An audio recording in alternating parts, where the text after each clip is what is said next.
Unang araw ngayon ng pag-establish ng Commission on Elections ng nationwide checkpoints. Kaya pagdating sa press office, inayos ko agad yung gamit ko, inagahan namin yung alis. Naganap kami ng pwede naming ma-shoot.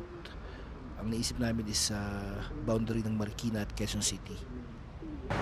May nakita kami ditong checkpoint dito sa may bandang Marikina, boundary ng Marikina at Quezon City.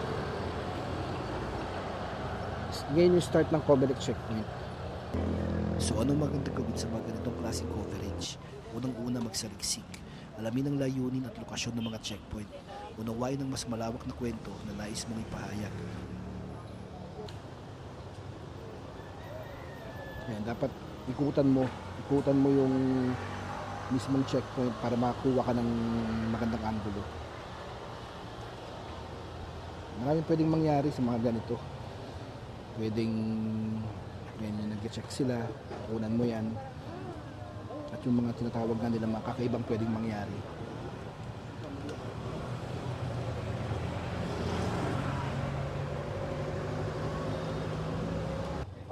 Alamin ang mga batas, siguraduhin pamilyar ka sa mga lokal na regulasyon tungkol sa pagkuha ng litrato sa pampublikong lugar, lalo na kapag may kinalaman sa otoridad. Humingi ng pahintulot kung pwede, lumapit ka doon sa mga opisyal ng may respeto.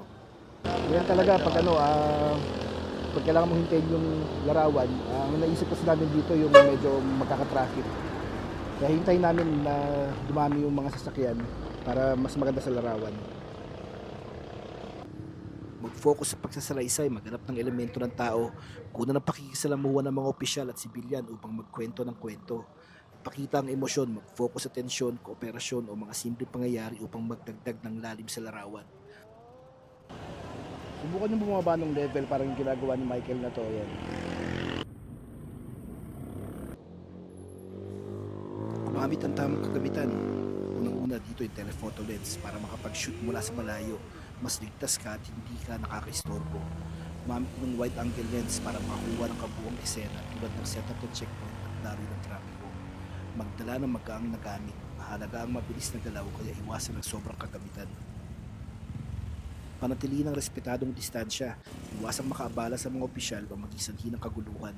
Ang kaligtasan mo at ng iba ay dapat na inuuna. Maging etikal, irespeto ang privacy, iwasang ipakita ang mukha ng sibilyan maliban kung may pahintulot o bahagi ito ng pampublikong balita. Mag-blend in sa crowd kung nasa mataong lugar. Magdala ng press credentials kung meron para maiwasan ang hindi pagkakaunawaan. Laging unahin ang kaligtasan at alamin kung kailan dapat umatras sa mga posibleng mapanganib na sitwasyon. Ito yung sample ng mga shots ko, sana makatulong. Kung gusto nyo pa makakita ng mga shots galing dito sa coverage na to, add nyo lang, Photos by Mark Balmores.